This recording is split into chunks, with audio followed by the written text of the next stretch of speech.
Hello students, welcome to EPG Pathshala. I am Dr. Rajiv Jain, Professor of Chemistry at Jivaji University, Gwalior.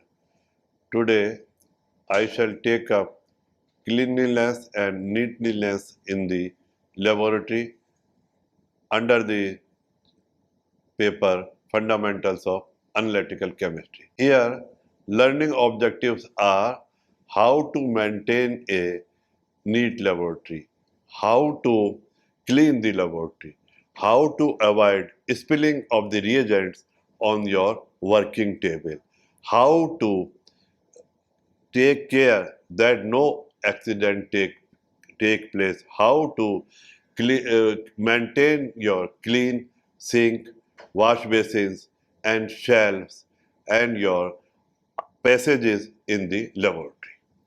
So the objective of my lecture here today is very simple. As you keep your home clean, you keep your working table clean. Similarly, in the case of laboratory, where you have large number of chemicals, large number of reagents, large number of glasswares, that you have to maintain, you have to keep them at proper places. Reagents should be placed at proper places. The instruments, the glassware which are not in use should be placed in the shelves, in the cupboards, beneath your working bench. And on the working bench, only those glassware should be there which are in use. And here you will learn how to clean these glassware, how to calibrate these glassware, and how to maintain good laboratory practices. Neatness also includes stewardship over the more permanent laboratory fixtures such as ovens, hot plates, hoods, sinks, and the benches themselves. No analysis should ever be performed using anything but clean glassware. Glasswares that look clean may or may not be clean as an analyst understands the term. Surfaces on which no visible dirt appears are often still contaminated by a thin, invisible film of greasy material. When water is delivered from a vessel so contaminated, it does not drain uniformly from the glass surface, but leaves behind isolated drops that are troublesome or sometimes impossible to recover. Glassware into which a brush can be inserted, such as beakers or earthenware flasks, are best cleaned with soap or synthetic detergent. Pipettes, burettes, and volumetric flasks may require hot detergent solutions for thorough cleaning. If the glass surface still does not drain uniformly, it may be necessary to use cleaning solution whose strong oxidizing properties ensure clean glass surfaces in most cases. After cleaning, apparatus should be rinsed several times with tap water, then with small portions of distilled water, and finally allowed to drain. Cleaning solution is usually avoided in biological work because many microorganisms are sensitive to traces of chromium which remain on the glass even after thorough rinsing. It is well known common proverb that next to godliness is cleanliness. A chemical laboratory must maintain a high degree of neatness and cleanliness that may indirectly contribute as a major factor in laboratory safety. Passage ways either around the working benches or in between them should not be made untidy by litter. Rather, these are to be thrown into a metallic covered dustbin kept in one corner of the laboratory. The top of the working bench always be kept neat and tidy and avoid scattering with apparatus not in use. All such apparatus should be stored in the cupboard beneath the bench. Likewise, all dirty apparatus should be dipped in either a solution of detergent or a cleansing mixture in a plastic bowl a little away from the working area that may be cleaned and kept away for future uses as and when required. All solid and filter paper waste should not be thrown in the sink. It is the prime responsibility of a good chemist to meticulously and scrupulously clean and subsequently drying of all used glasswares. For highly moisture sensitive compounds, the glasswares need to be rinsed with acetone twice at least, dried in an oven and brought to ambient temperature in a desiccator. It is indeed advisable to clean up the used reaction flasks and other apparatus immediately after their uses so as to avoid tedious cleansing process later on. It is pertinent to mention here that there exists not a single known universal cleansing mixture. Therefore, based on the nature of the deposit and amount of the deposit, a chemist must undertake the process of cleaning accordingly in a systematic manner rather than adopting a haphazard style. The various usual standard cleansing processes are: number one, basic residues. Dilute sulfuric acid or hydrochloric acid may dissolve the basic residues completely. Number two, for acidic residues, dilute sodium hydroxide solution is probably the commonest and the best cleansing agent for most acidic residues. For organic solvent miscible residues, instances where the stubborn residues that are miscible only in comparatively cheaper solvents may be used profusely and should be collected in the residues bottles and not down the sink. The combined residual organic solvent may be distilled off to recover the good solvent and reject the heavily contaminated material appropriately. Number 4, gross deposits.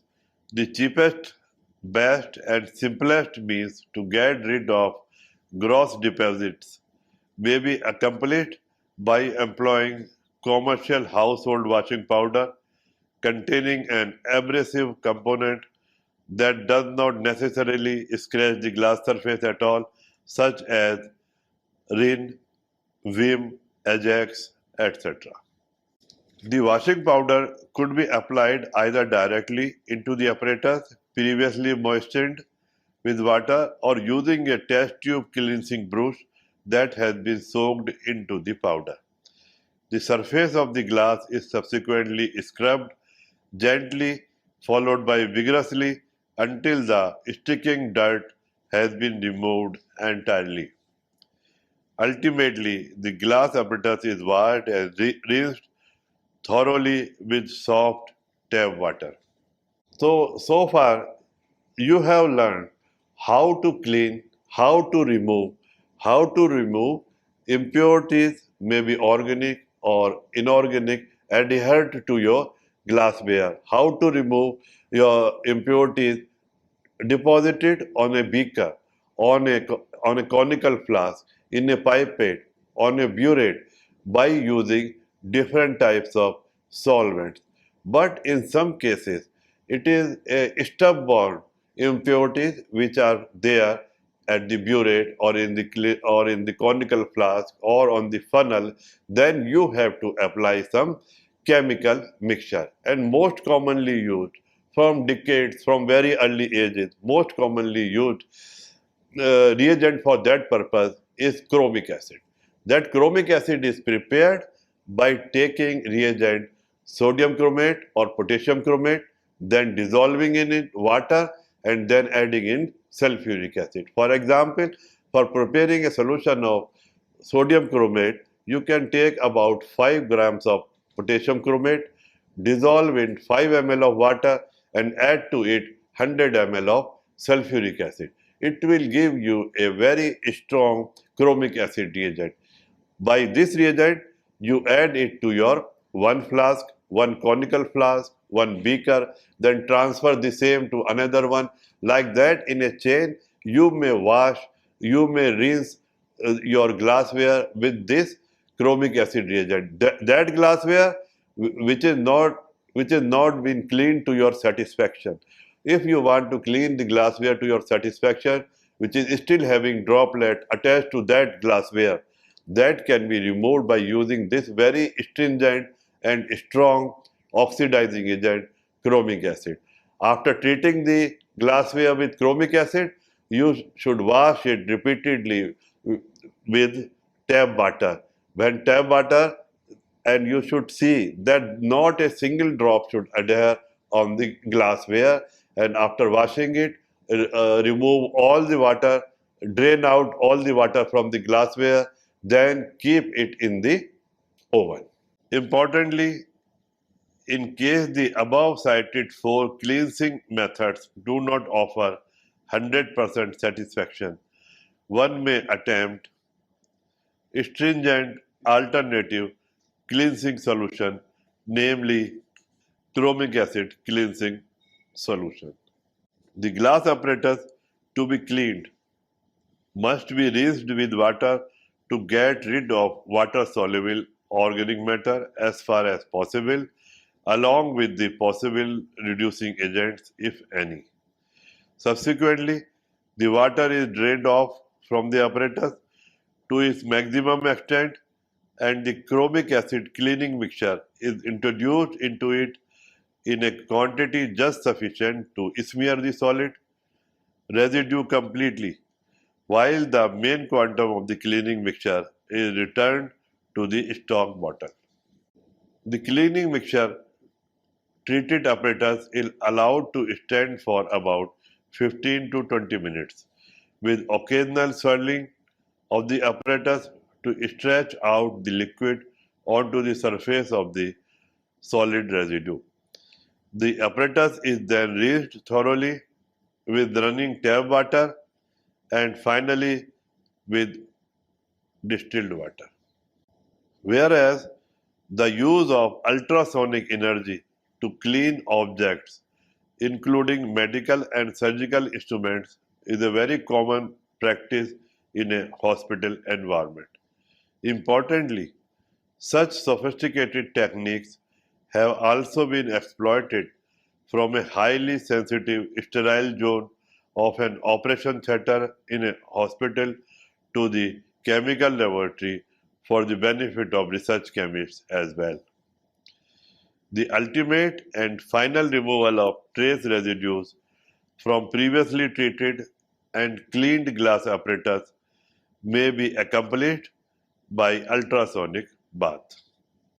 It is important to know that all apparatus essentially loaded with gross impurities must not be cleaned in these high-tech baths for obvious reasons, because the tank fluid shall become contaminated, thereby minimizing its overall efficiency to a significant extent.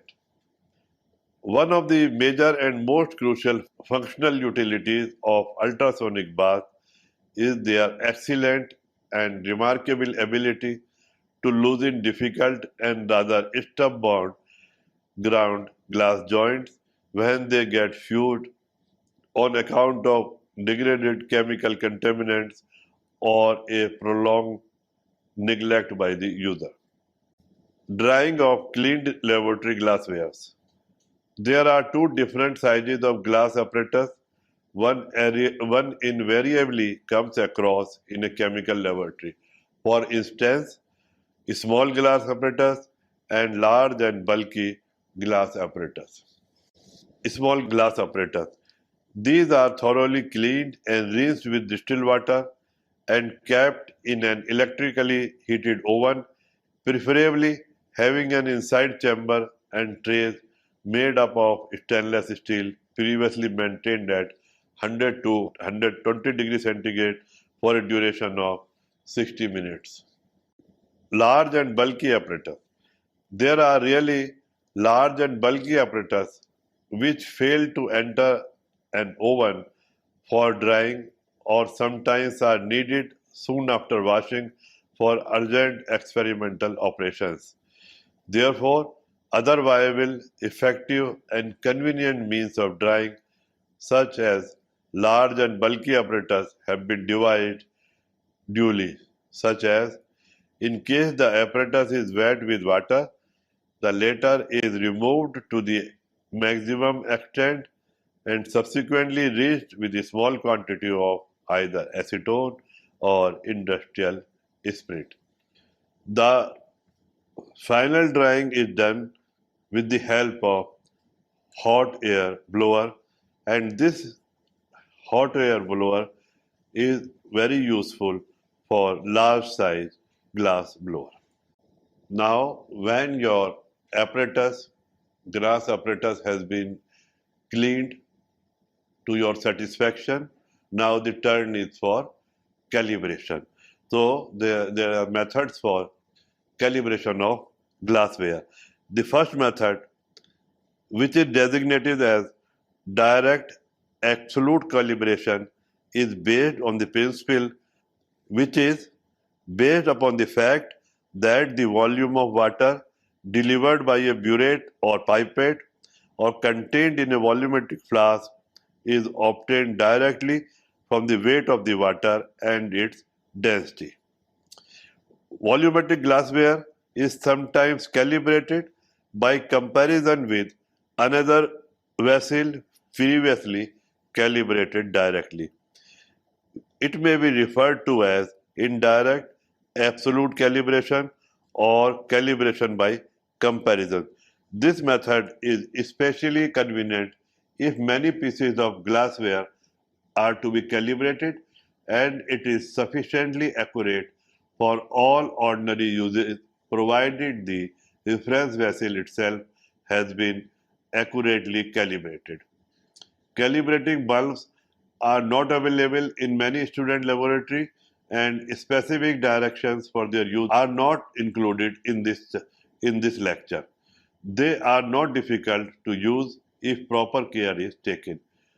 The students, you may obtain direction for the use of this type of bulb from your laboratory technician or supervisor.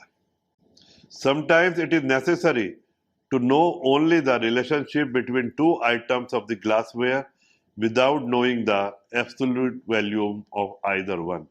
This situation arises, for example, in taking an aliquot portion of a solution. Suppose that it is desired to titrate 1/5 of an unknown solution.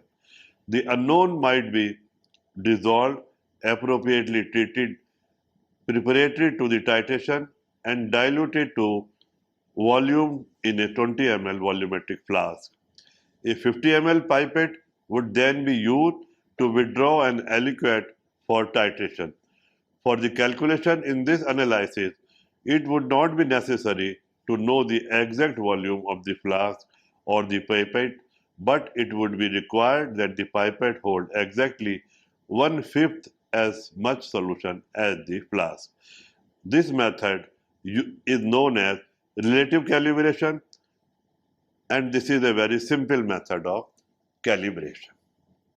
The next thing, and in the last, after cleaning the laboratory, maintaining the neatness in the laboratory, then calibrating your glassware, weight box, etc. Now recording the data which you have obtained after analysis. How to record a data in your practical notebook.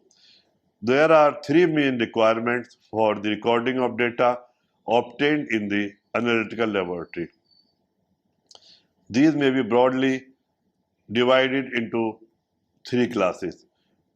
The record should be complete. Number two, should be intelligible to any reasonably competent chemist, and number 3 should be easy to find on short notice. The requirement may be met by adherence to the following rules. Rule number 1.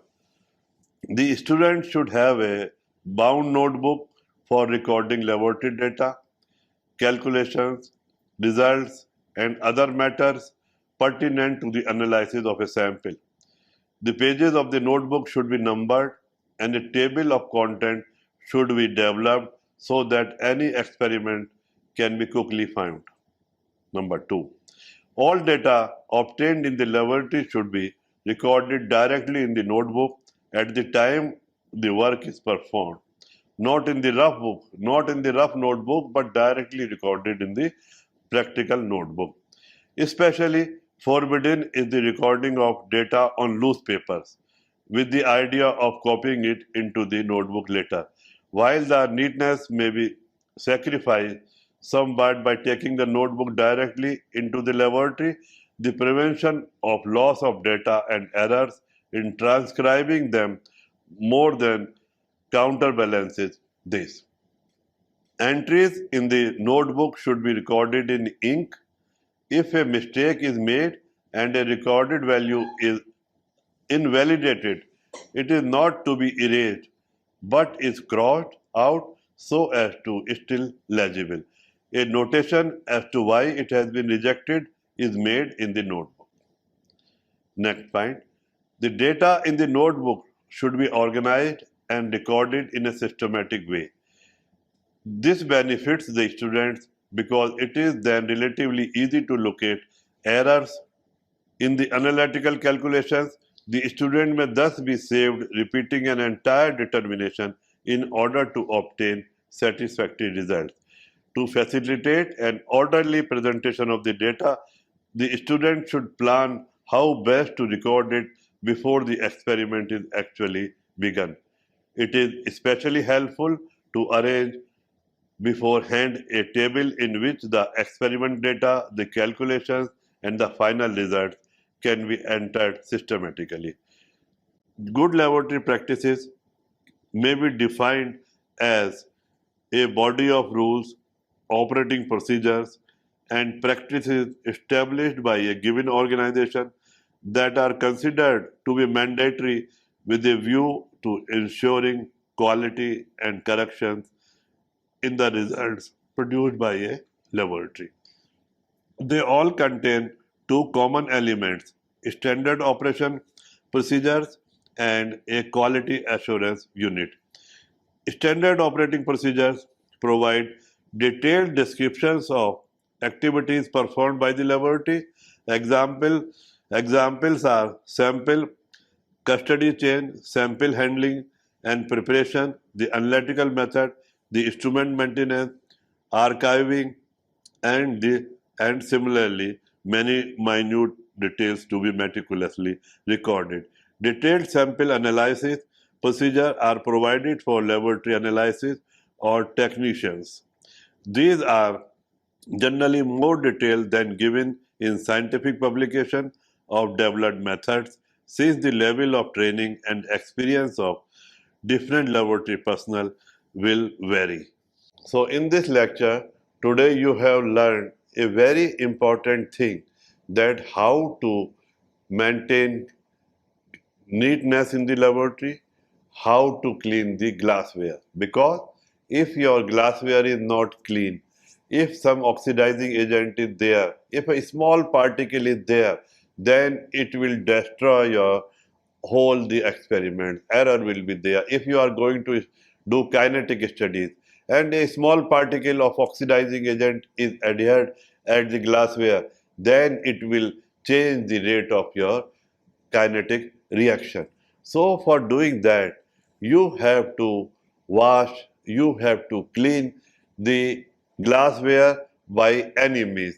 And there are four methods which I have discussed with you, and then the treatment with very strong abrasive chromic acid reagent which is being used from very early days.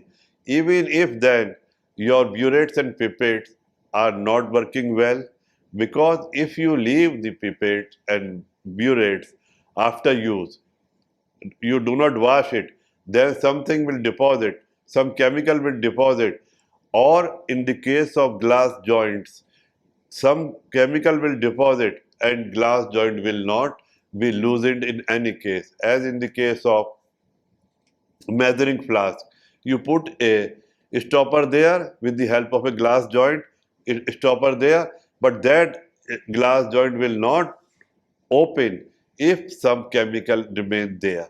For that purpose, you have to apply ultrasonic energy there. Ultrasonic bath have to be used. You have to take ultrasonic bath means you are applying ultrasonic energy. You will put your all the joints there, all the glassware with joints. You will put in the ultrasonic bath, and it is the only method for loosening the joints, and by that treatment for hour or 2 hour or 3 hours, you will find that their joints are now released, they can be operated, and again you can use them. So this is the another method in case of if you are careless and if you have left your glassware uncleaned at the time of working, then you have to clean the glassware by using this ultrasonic energy. But it is recommended and it is desired that you should be very clear that immediately after working, after completing your experiment, you should wash the glassware thoroughly. And another important thing which I want to mention here, that you should record the data directly in your notebook. I have noted that students usually note the data on a loose paper or on a rough notebook, but that is not a good practice. Laboratory good practice is that you should note the data, you should note the you should record the data on your practical notebook, and for that purpose you should have already practical notebook pages in a tabular form. In that tabular form you will write the data directly. You need not to fear or afraid of that it may be mistake, error may be there, but do not worry for that. You, if data is different, you cut the recorded data and write again data, and data should be written such that earlier cut data should be clearly visible. And in the side, you may note the reasons why you have to cut the earlier reading and you have to mention new readings. So this type of recording of data comes under good laboratory practices, because after some time, after a year, after 6 months, when your record is checked, it will find that student is has very carefully, very meticulously recorded the data, and there is no manipulation of any type. So such type of practices should come in habit, and once habit is formed, then in any case you will follow good laboratory practices, and you will maintain neatness and cleanliness in your analytical laboratory. Thank you.